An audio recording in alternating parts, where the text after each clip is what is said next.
mà cha mà thôi cái gì cha đã bị còng mình bộ bị còng bị chen cả ừ ừ bán đặt cha đi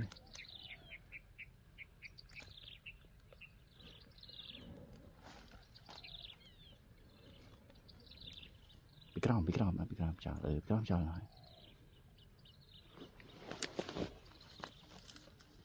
bạn cắm chào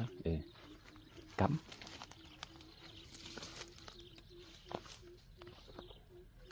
cất vô trai cất áo lên nữa mà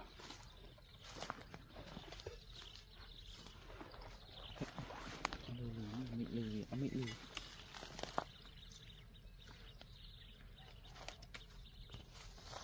mịn nữa mịn lười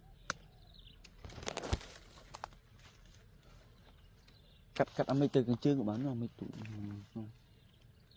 cắm được bán này tay này cắm này băng từ từ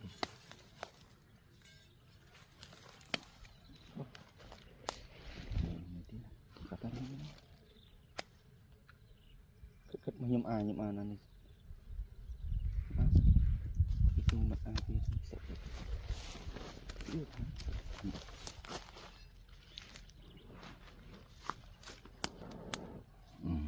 tay ta nói